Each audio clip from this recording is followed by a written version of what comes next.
Alô, E Adelmo, boa tarde. bom, tá de camiseta aí? Oi? Tá de camiseta aí? Tá quente, né? Mas, apesar de eu estar gripado, É. Bom, resfriado. Vitor, depois daquele pequeno conflito aí que começou a surgir, acho que deve ter um mês isso, entendi que era melhor levar em outro estilo. Entrei muito animado, empolgado demais com essa situação que a gente pode ver nas cartas de Freud com Jung, como que na carta o Jung se comporta de um determinado jeito, e lá na obra pública ele diz que a história era outra, e da parte do Jung, né? Da parte do Freud também, uma confissão de culpa dele, que não podia deixar de fora esse conceito estrutural que todos nós carregamos, que é o desejo de sucesso, de se dar bem na vida, ganhar dinheiro, ter namorada, filho, família, que é o narcisismo infantil, né, que a gente tem. Então, Freud deixando de fora um elemento essencial que só entrou no final da briga com Jung. Então, a gente olhando assim pelos dois lados, né, acaba vendo que a quem dá razão, né? É difícil de querer dar razão ao Freud somente, porque também estava errado. Por outro lado, concordar com aquela loucura do Jung, de que através de carta de tarô, baralho, signo do zodíaco, alguém consiga dizer algo de si mesmo, outra piração completa. Né?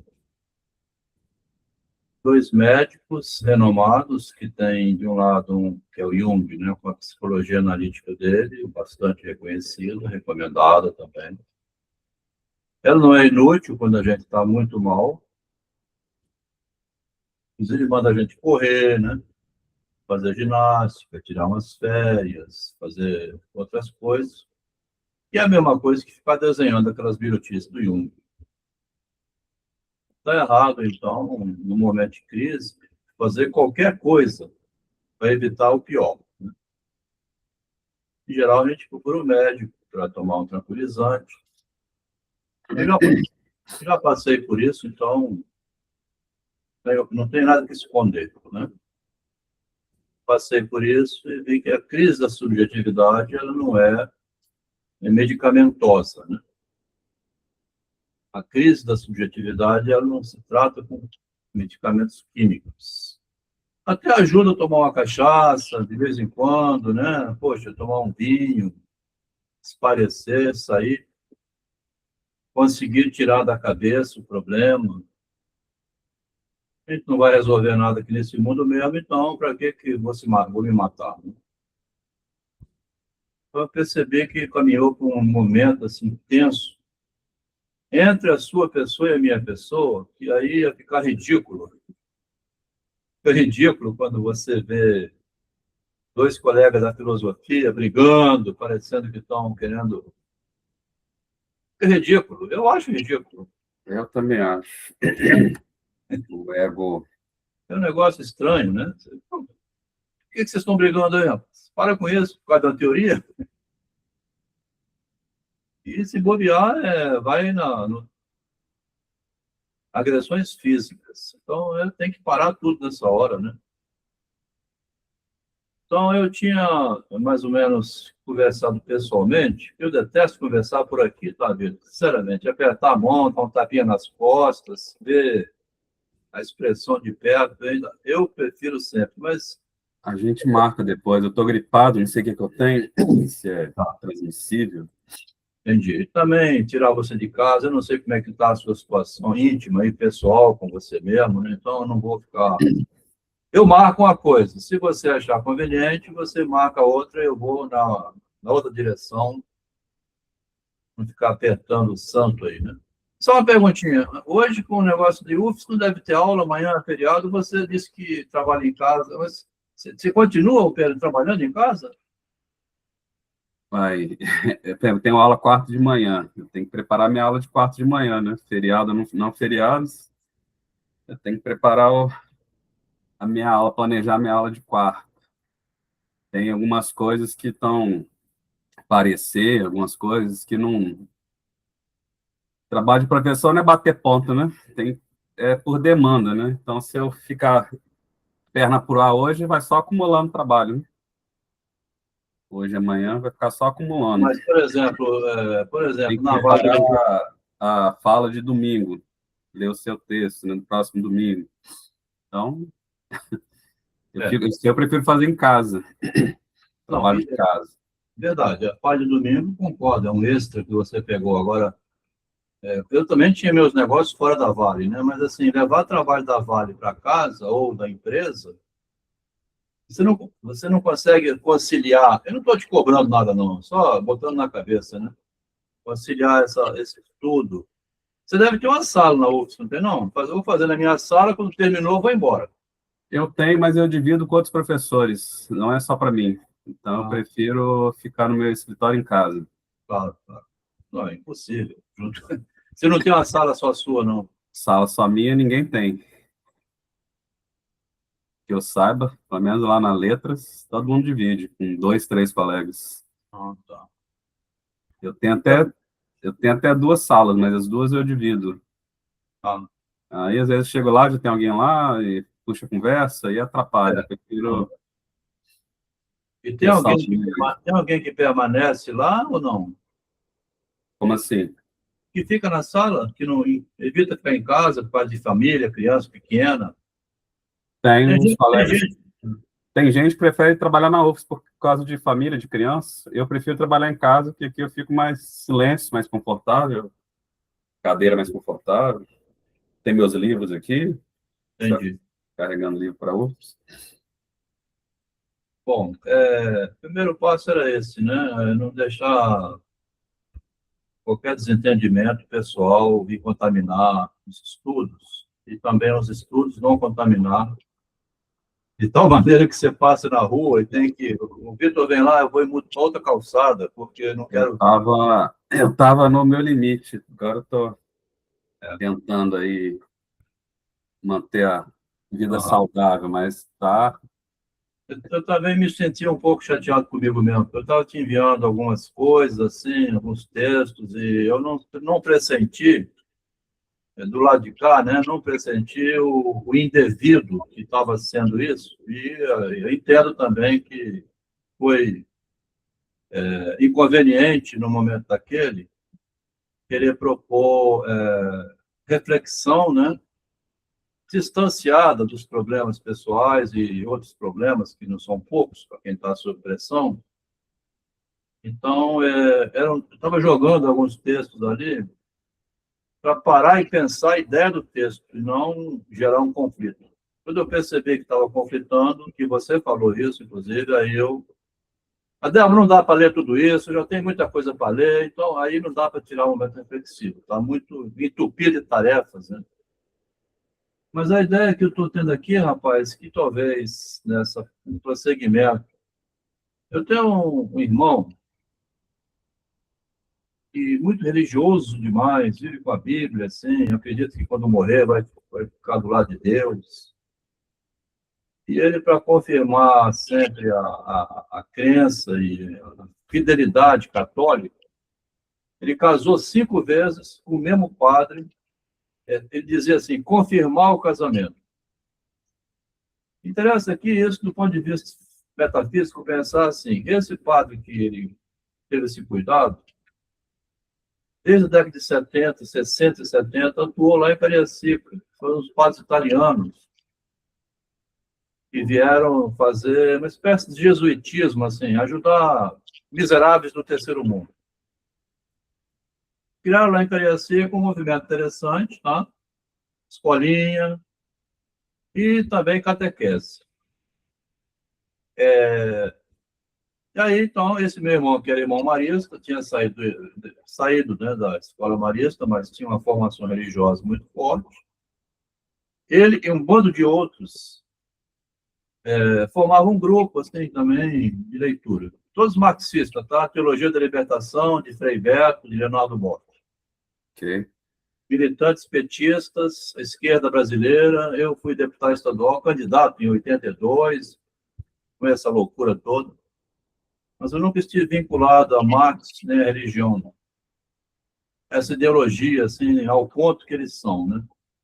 Estou falando isso pelo seguinte: esse padre Alberto faleceu há uns 2 anos de câncer, que era esse, então, que rezava os casamentos do meu irmão mais velho, e ele era funcionário da Vale, tá?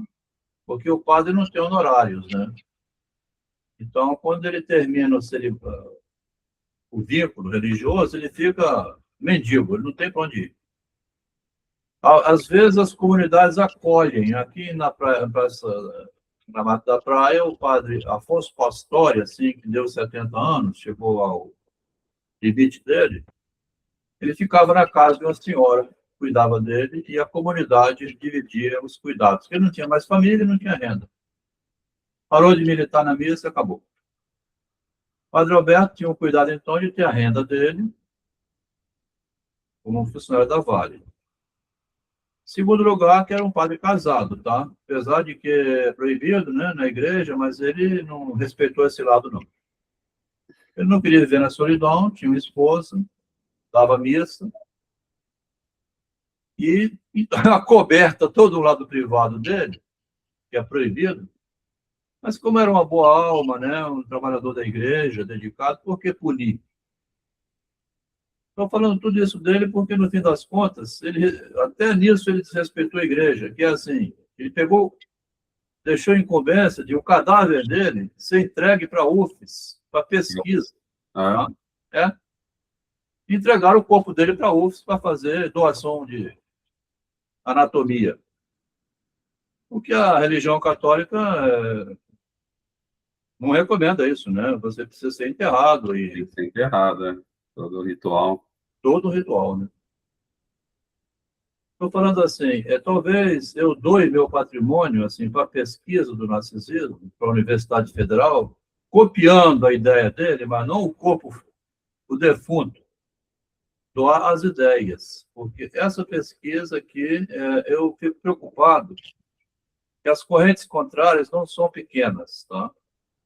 Dentro da psicanálise inteira, não interessa nada disso, de mostrar esse lado do Freud, que é mostrado no narcisismo e que é bastante benéfico para quem tem cabeça para acompanhar, né? Primeiramente.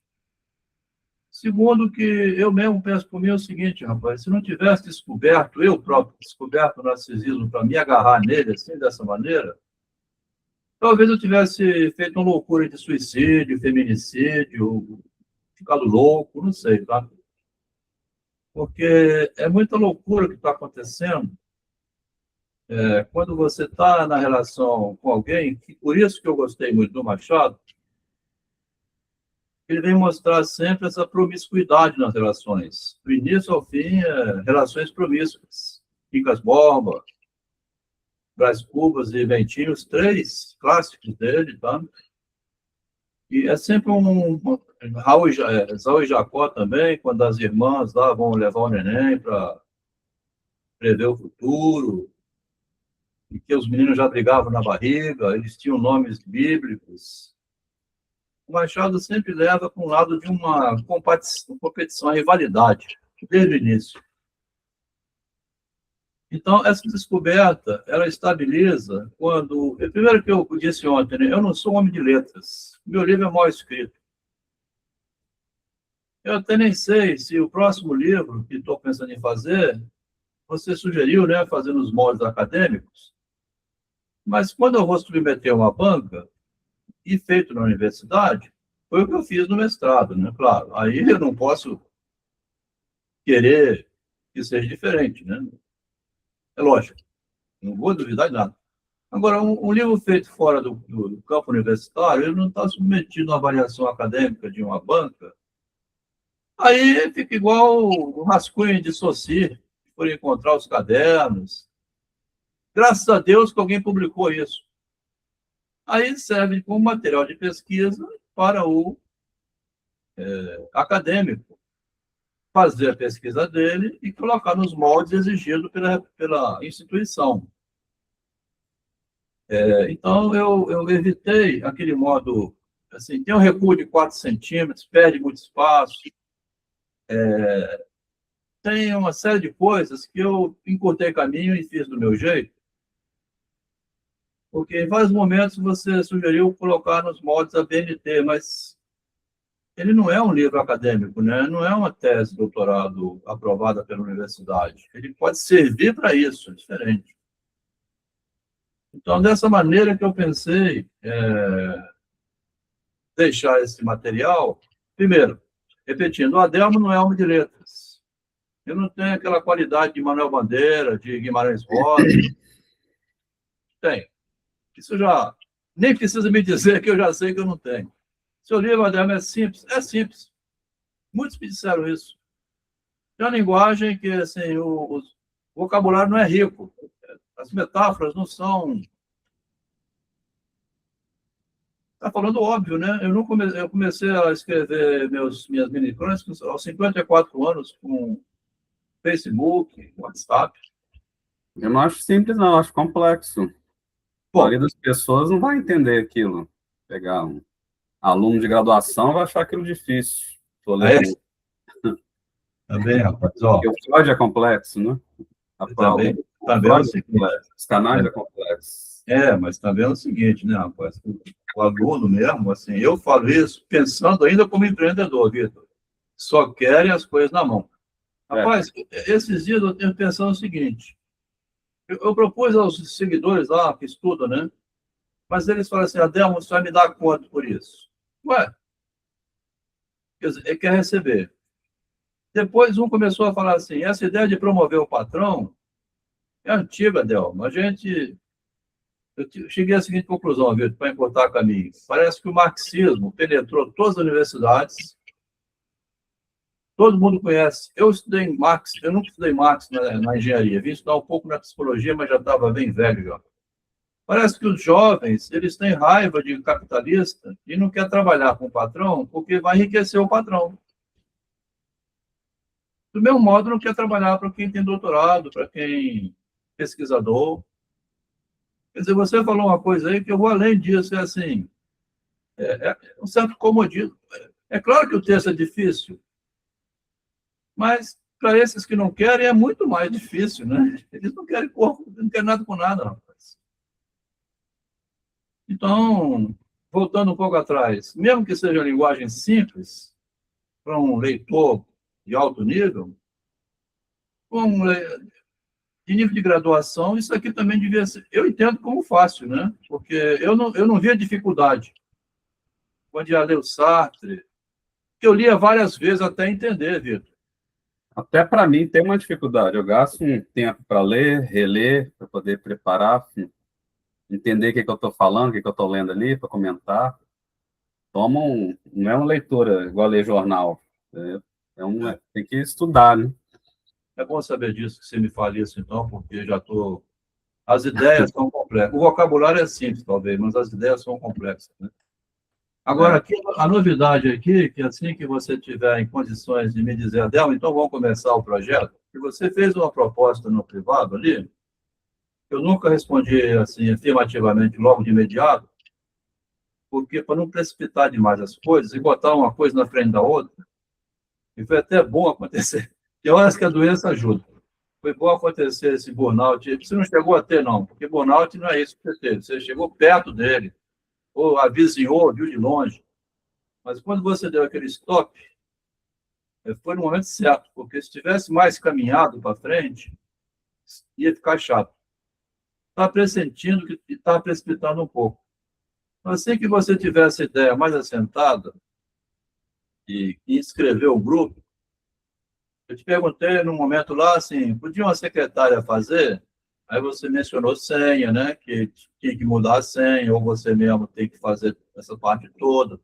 Eu não sei se esse lugar entraria com a mesma senha de outros lugares, se você puder passar uma senha provisória, que depois você vai e muda, aí eu posso pedir a Márcia, Márcia, escreve esses rapazes aqui que deram nome com CPF, e ela vai lá e escreve todos eles. Mas eu acredito que esse trabalho de botar o nome e o CPF é pequeno. De qualquer maneira, quer dizer, você vê só até onde já foi. Chegou a esse nível de falar de senha, de inscrição. Você mencionou um professor universitário e alguém de fora. Então, teve um progresso que eu fiquei considerando, mas eu achei também que podia estar sendo precipitado devido ao momento, assim, que eu não estava vendo acolhimento das ideias, você estava cansado. Então, deixa parar tudo para outro momento. Então, aqui nessa conversa de agora, eu estou dizendo, o meu cadáver que eu vou dar para a UFS não vai ser o corpo lá no cemitério, não. É mais as ideias. Doar, né, para a universidade e instituição de pesquisa. Criar um instituto de pesquisa do narcisismo não é tão difícil. Deixar o patrimônio para esse instituto também não. E um gestor para isso, tendo uma pessoa que queira e que, né, resolva, por isso que estou nessa conversa aqui com a sua pessoa, né? Agora, voltando aqui um pouquinho, rapaz, não vou esticar muito aqui, que já são 5h20, e fico cansativo, o tempo é curto, né? O seu menor ainda. Só vou dizer uma coisa, Vitor. Na continuidade aqui dos estudos que eu estou fazendo, né? Ficou fora desse livro. Rapaz, é clássico os comentadores dizerem que o Machado tem um agregado, tem alguém igual o padre Melchior, lá em Helena, o Zé Dias, sempre tem alguém. Mas está indo muito além disso, ó. Aqui eu encontrei 10 contos iniciais, e alguns da década de 80 também, A Causa Secreta,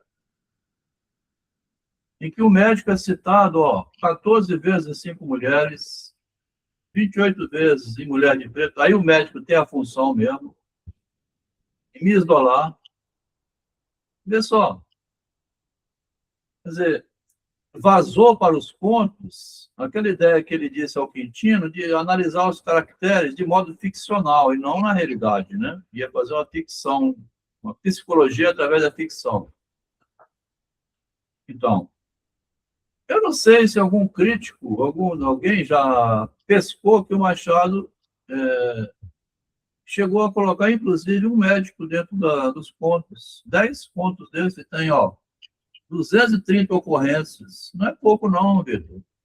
Se você fez essas ocorrências aonde que você buscou? Primeiro que eu tenho todos os contos, são 230, né? Aí eu peguei lá, hoje em dia é tudo fácil, né, Vitor? A Sim. ideia que é difícil, a ideia que é difícil. O PDF é fácil, né? Tem um PDF gigante aqui com todos os pontos. Você Mas você, dá a varrida, ele mostra. Lá. Você perguntou como, né? Foi lá, varrendo os PDFs, conto 5 mulheres, 14 vezes. eu te passei o buscador Machado de Assis, que o Rodrigo Caldeira criou. Ah, você passou agora, mas eu não tinha visto antes, não. Passando aí. Aqui tem 630 ocorrências para médico. No buscador dele? É. Olha aí. Ah, sim, não, aqui são 210 nesses pontos. Ah, tá. Aqui é contado a unha, né? Esse Uhum. aqui é 14, esse é 28. Nas crônicas, nas críticas, nos romances, não procurei todos, não. Tá. Não, porque aqui já... Isso não precisa procurar mais na unha. Isso aqui também teria minha tese, teria adiantado, teria feito metade do tempo. Não, Muito obrigado. tempo no passado. Agora, nesse que você fez, o buscador, ele lista em quais obras estão também ou não? É só pega o total? Tem tudo. Ah, tá. Ó, por exemplo, médico. Aí que primeiro, contos fluminenses. Aí tem informação, publicada originalmente em 1870, e aí tem a frase que fala do médico. Entendi. Depois você dá uma olhada aí. Ok. Mandar no zap também. Agora, o curioso também é que tem aqui no Machado, Vitor, isso que é, rapaz, eu morro de rir quando vejo isso, cara. Não sei como é, a gente estuda com humor, né? O mesmo enrolo que teve de Freud com Jung, eles pretenderam criar alguma coisa para tratar o doente. Só que a coisa voltou-se contra eles mesmos, porque o Jung enlouqueceu e o Freud ficou doente. Porque nesse conto, Mulher de Preto, a mulher de preto, chamada Madalena, ela usa o médico. Ela usa o médico. Muito maldosamente. Ela vê um sujeito saindo de um teatro com um homem que foi marido dela, que tinha brigado com ela no passado. Ela vê esse sujeito saindo com o marido dela, que era o Menezes. Tá? Só que o Machado não conta isso no relato, não. Lá na frente, ela convida esse sujeito para um baile. Lá no baile, ela conversa muito com esse sujeito, que é o Estevão. O Estevão sai do baile alucinado, assim, nossa, que mulher e tal. E ele não sabia nada que ela tinha arquitetado tudo. Mais na frente, um pouco, depois que ela envolveu ele bem mesmo, aí ela diz assim, Estevão, vou te confessar aqui um detalhe, que é o seguinte, eu queria te pedir para você falar com o Menezes e aí quer reatar com ele. Rapaz, o Estevão sai de lá destruído. E o Estevão era o médico. Tá? Ela aproveitou-se do fato que ele, como médico, ele tem um pendor assim para o atendimento médico, e envolvido, no caso, também namoro. Então, a ocorrência médica no texto é apenas um numérico, né? Assim, 14 vezes, aqui 28 vezes. Agora, subjetivamente, como é que o Machado incluiu o médico ali dentro? Não é um cara que foi lá tratar a família. Ou, se ele foi, muitas vezes ele sai tratado, ele sai envolvido. Igual o Melchior, lá em Helena. Ele não consegue resolver o problema, porque a Helena não é... Primeiramente, ele disse que seria... como é que chama? Casamento em família, né? Uhum. Que não pode. Depois Isso. que vê que ela não tem parentesco nenhum, não seria mais o incesto. Aí já pode. Aquela reviravolta que o Machado deu perturbou o leitor, fica assim agora, o que eu faço? Lá em Casa Velha, o reverendo, ele tem um instante que o reverendo começa a falar assim, por que eu entrei nessa loucura? Ele está em crise, o reverendo. Ele foi morar na casa da dona Antônia para contar a história do conselheiro, e o Machado diz assim, ele tinha que morar junto, ficar dentro, conhecer toda a intimidade, para poder fazer a biografia igual Freud, né? Então, rapaz, o reverendo não tem nem médico lá no Casa Velha, é um reverendo mesmo. Então, além desses reverendos e padres que o Machado já colocou dentro do ninho ali da coisa, para ver como é que é a intimidade, além disso, tem também os contos que tem o próprio nome de médico. Então, é comum escutar a crítica dizer que tem esse agregado, um intruso na família, que conhece a intimidade.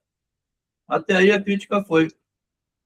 Mas não vi nada assim que mencionasse esses pontos específicos, mais da juventude, aqui, ó, 72, 60, 71, e vai. Então, eu estava com a ideia aqui de fazer um outro movimento com essa pesquisa do Machado, porque não tem nesse livro atual um capítulo do agregado, e nem do médico.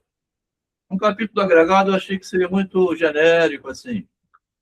Mas depois que eu aprofundei mais na leitura do Freud e retomei aqui o Machado do início, eu vim organizando agora aqui uma outra versão. Eu cheguei a abrir mais ou menos uma ideia com você de fazer um outro livro, né?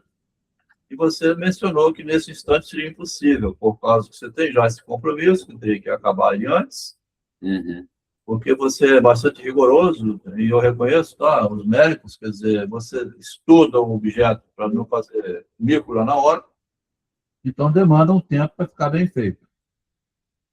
Mas Machado de Assis e o segredo da intimidade, eu estou colocando assim, tem um modo entrecruzado de estudar o Machado que une o transversal, né? Na psicologia tem esse nome. A pesquisa transversal e longitudinal. Quando você fica rodeando um certo momento transversal, né, aí você pega a petalogia, tem um monte de elementos logo no começo dele.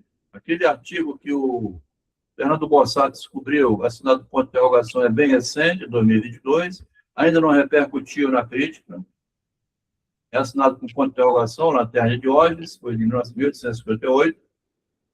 Então, nessa região, tem muito acontecimento estruturante o pensamento posterior do Machado. Então, é preciso uma... Aqui tem o Pedro Eloy, em questão de vaidade. Ele é um filósofo que atua como médico aqui, um orientador como se fosse Zé Dias.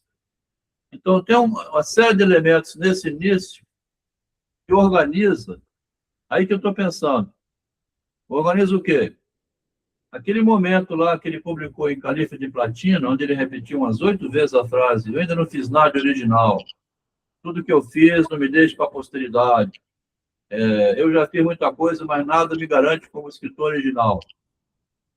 Em 1878, ele publicou esse conto, o Califa de Platina, né? Que o personagem conversa com o anão amarelo, falando essas coisas. Então, ele estava pressionado por si mesmo, porque os 4 romances anteriores dele, ele já tinha notado que aquilo ali ia terminar por ali mesmo. Ele tinha que fazer algo espetacular, que foi o Brás Cubas. E dentro do Brás Cubas, ele colocou todos aqueles conceitos, Vitor. Todos esses. Quer dizer, esse livro que eu coloquei conceitualmente como se fosse esse, eu queria descobrir lá em 2222, no futuro e tal, na verdade, é o próprio Brás Cubas, porque ali dentro também ele diz no bibliômano, daqui a 70 anos vão parar de ficar olhando as sílabas para olhar a totalidade. E no Brás Cubas ele tem lá, andando ao vivo no Rio de Janeiro, no meio do romance, né? O Quincas Borba, como o mendigo, filósofo do cinismo. Ele tem o Rubicão, ele tem o César, ele tem a petalogia. Camarada, a gente pode surgir com uma tese aqui, espetacular em Machado de Assis, onde esse livro de psicologia que ele diz que no futuro descobririam, é o livro que ele escreveu fingindo ser um homem morto, que ele pode contar tudo. Nisso tem uma... eu já vi vários artigos comentando. Fingiu de morto porque o morto pode falar e não é processado. Mas fica pobre reduzir o movimento a isso só. Quando o hipopótamo vai no meio dos tempos, ele não diz nada disso, tá? Mas está embutido que é o próprio Machado retornando ao começo da carreira e trazendo de Rodin todos esses conceitos que ele já tinha mastigado e praticado eles. Então, a gente pode surgir, sim, com uma também, não é descoberta da pólvora, não é vai mudar o mundo por causa disso, não é isso, tá? Pelo amor de Deus, né? Você fazer uma obra que seja uma obra que traz novidade, terminou aí. Não vai mudar o mundo, nem vai fundar outra academia de letras. Agora, sabendo argumentar, né? Eu queria essa conversa com você hoje o seguinte: como você disse que era bom fazer em padrão ABNT universitário e o livro de citações, mais na frente, assim que você se dizer, está no 10º capítulo, com mais 10 termina, 20, né? 20 e poucos. Daqui a pouco termina esse livro, vai dar setembro, o tempo passa. Que é agosto. Quer dizer, poderia esse livro aqui, eu não precipito nada, vou adiantando a leitura. Agora, é verdade que também, para você adquirir esse convencimento que eu, né, demonstro ter, aí que vem um elemento assim, quer dizer, alguém tem que ler esses contos para ver se é isso mesmo, né? Você tem não sei como é que você corrige uma tese de doutorado, mas... Porque um sujeito aqui falou, Adel, eu estava querendo ler o seu livro há tempo, me manda, eu mandei. Sabe o que ele fez? Pegou o livro, leu. Pô, bicho, você tem citações de 2 páginas. Aí quis invalidar tudo. Porque, assim, Vitor, eu não adoto aquele critério que eu acho maldoso, como o jornalista faz com o político, ele grava meia hora de entrevista, depois ele vai lá e pega uma frase no meio e fala assim, xingou Lula. Rapaz, ele não xingou o Lula, cara. Ele estava falando algumas coisas, mencionou que Lula se comportou mal, você pegou só essa frase. Então, há um problema sério, Vitor. Tá?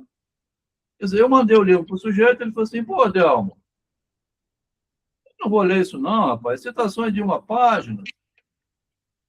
Eu não quis nem argumentar mais, porque eu estou cansado de falar isso, camarada. Eu vou te mandar só uma linha, como está aqui. Pega uma linha assim, só isso aqui, que eu boto em negrito, entre aspas. Porque você tem que ver o contexto. Muitas vezes o cara disse isso aí malandramente eu pego essa frase para adequar os meus argumentos numa tese, mas se for perguntar ao autor, assim, Adelmo, ele não disse isso lá, não. Você pegou um recorte, depois da vírgula, o assunto era outro.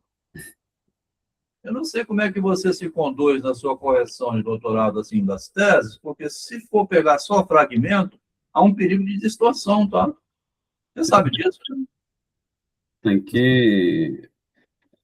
Aí tem que conhecer o que a pessoa tá citando, né? Para saber se está bem colocado ou não, né? Se está bem recortado ou não. E quando eu falo negócio de ABNT, é porque você quer ser lido na universidade. E aí a forma depende do público que se quer alcançar, né? Eu não tenho problema assim com tem que ter ABNT, não tem que ter, mas depende do que quer, né? Não, calma aí. Eu não quero inserir na universidade, porque para inserir eu estaria fazendo um doutorado lá, como eu disse ali atrás. Não é isso. Se banca, então, vocês vão me dar um doutorado? Rapaz, com 3 meses eu faço esse livro virar uma tese de doutorado, assim. Vou me dar o título? Não vão me dar. Então, eu não estou. Eu vou deixar claro, tá? Eu não estou no ambiente universitário. Eu não quero inserir na universidade, obter grau ou reconhecimento. Os pesquisadores vão ler isso aqui, igual ler Guimarães Rosa, igual ler Machado, igual ler Clarice Lispector, assim, vão fazer tese em cima disso. Se a Clarice Lispector pusesse todos aqueles livros lá em cima, se me dão um tipo de doutorado? Não vão dar, né? Lógico. Então a gente tem que também saber delimitar, né? Eu não estou reivindicando, pleiteando inserção universitária no nível de ganhar um diploma, um reconhecimento, não. É a ideia, né? A ideia, se alguém for verificar, ela existe na obra do Machado. Ponto, acabou aí. Okay. Eu não estou buscando diploma, né? Se alguém citar no livro do Adelmo, consta isso, aí bota tudo isso aqui na forma de doutorado para ganhar diploma, ganhou. Entende? Vai validar o livro, inclusive. Ok. Ou vai desvalidar, invalidar. Falei assim, não, o Adelmo disse, mas isso é cabeça dele. Aí também pode invalidar, qual o problema? Vira debate, né?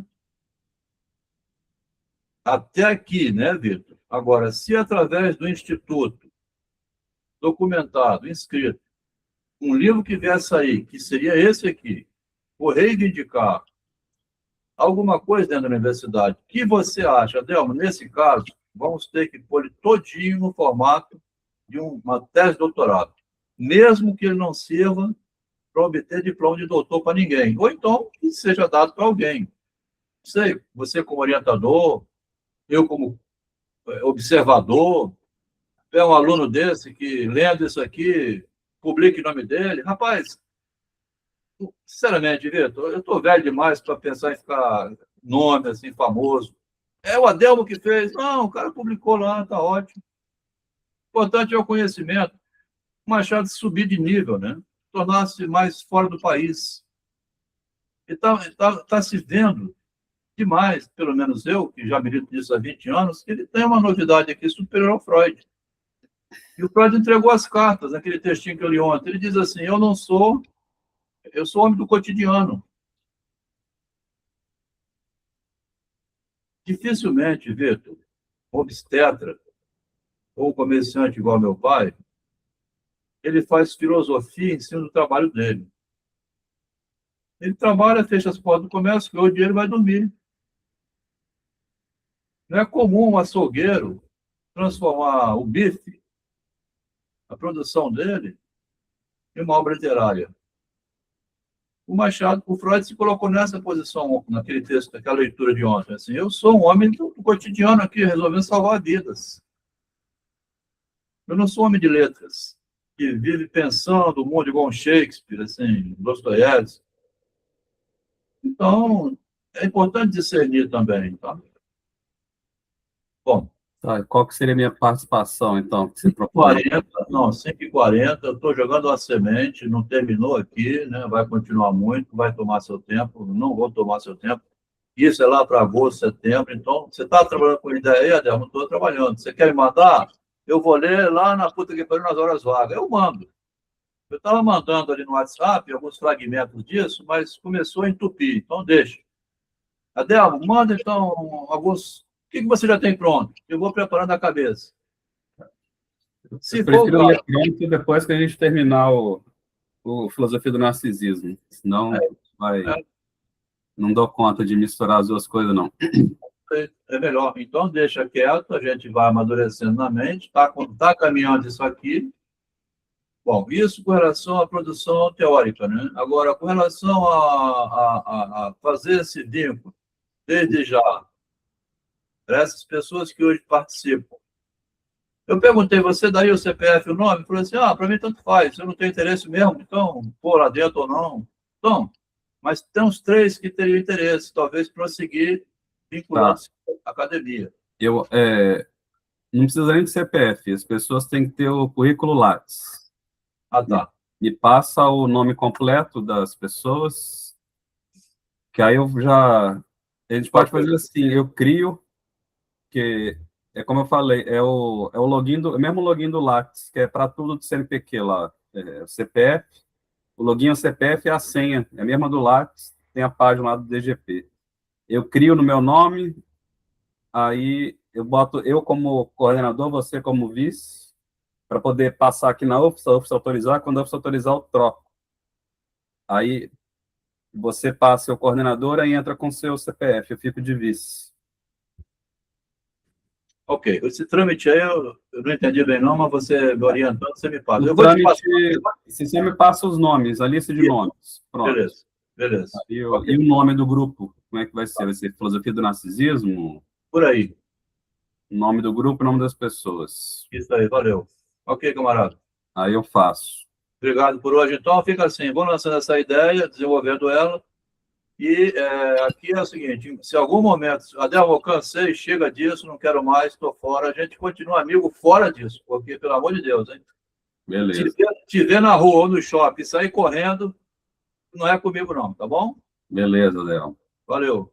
Valeu. Tchau, Boa tchau. noite. Tchau, tchau.